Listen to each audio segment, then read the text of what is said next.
Bickley and Marotta. Bickley and Marotta mornings. Arizona sports. The local sports leader. Bickley Blast. All right, so I might have been wrong about Lit City, that brief moment of time when it appeared the Cardinals and Suns were both vying for a championship at the very same time. So I'll try another one. How long before we are living in Toontown? Okay, I admit that's even more preposterous, but I'll tell you this. Clayton Tune is easily the most popular quarterback on the Cardinals at the moment, and maybe even the most popular quarterback in Arizona. Now, granted, that's a small bar, and it's partly because we know Colt McCoy's limited ceiling, and because our franchise quarterback is both injured and extremely polarizing. But it's also because Tune looked very poised in his first taste of NFL action, and his arm looks much more potent than McCoy's, at least at the moment, and that arm strength might be needed to unlock Arizona's crew of wide receivers. Either way, Tune certainly has the attention of Aaron Rodgers, who sent over a signed jersey and a personalized message, and with one more good showing against the Chiefs this weekend, things might get really interesting in Toontown. Toontown, Vinny. I like it. Spin-off of Disneyland. Yes. Is Toontown still in existence, Jared? I haven't been to Disney in about 7 years. Is it still what? there? You haven't been to Disney in 7 years and they haven't gone out of business yet? Yeah.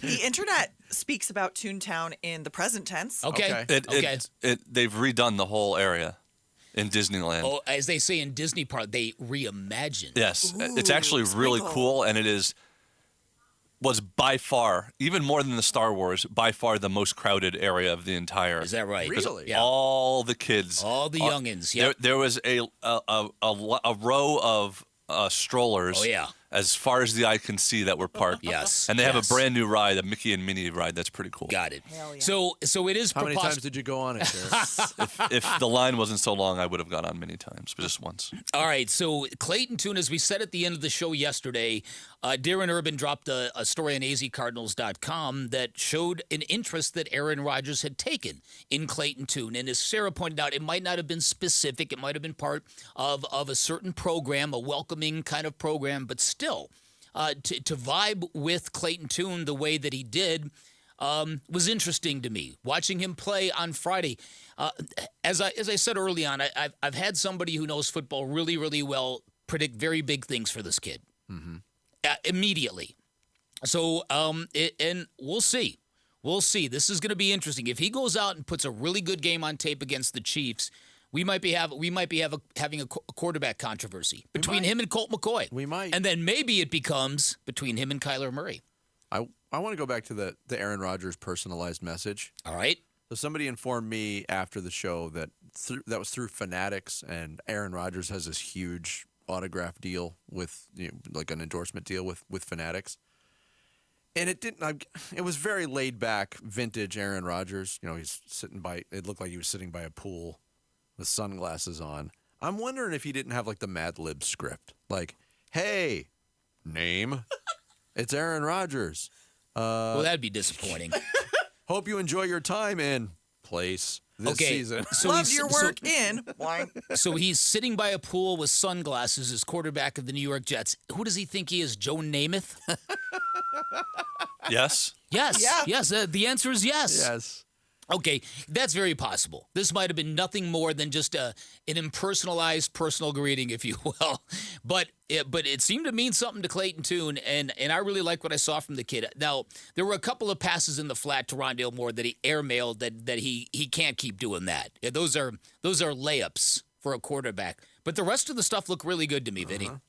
It did. Drew Petzing, the offensive coordinator, spoke yesterday, gave his evaluation of Tune in the first preseason game. It was good. I think, again, you're looking for operation, decision-making, those type of things. I thought he took a lot of steps in the right direction. I think he would tell you there's certainly still stuff he's got to work on and clean up in terms of all those areas. And so that's going to kind of be the focus as we jump back on the field today. Yeah, Colt McCoy, too, whom he might be embroiled in this quarterback controversy with, also spoke to the media yesterday.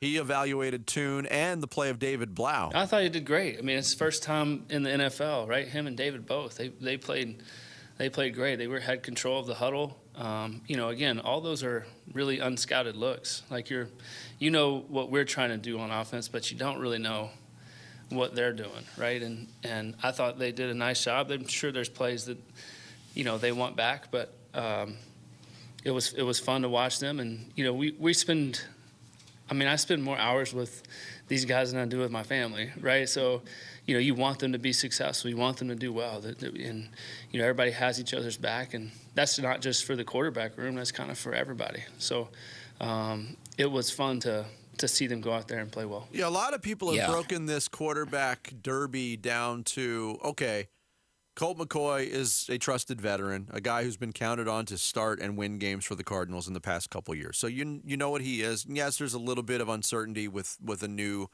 offensive system in place. But there's a very great deal of unknown with Clayton Tune. You break it down and say, what does Clayton Tune have to do to be the starting quarterback week 1 for the Arizona Cardinals in Kyler Murray's absence? He needs to play great. And I know there's a Burns and Gambo promo running right now, and I think Gambo put it pretty succinctly. He's like, okay, he needs to play great football to beat out Colt McCoy. Mm-hmm. Did he play great in game 1?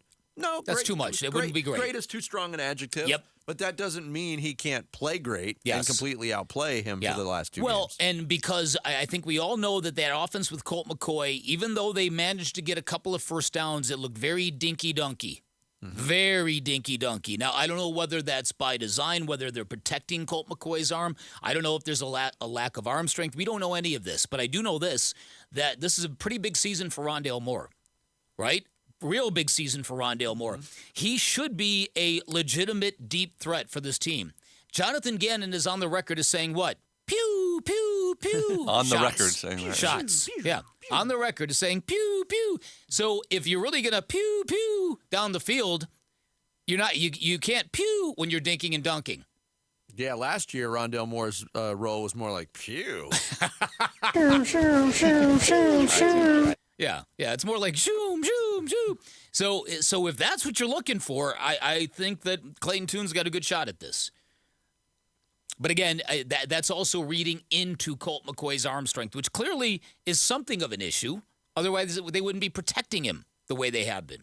Look, I still think that remains a question, even though he played and started and completed all 4 of his passes in that one drive that he played.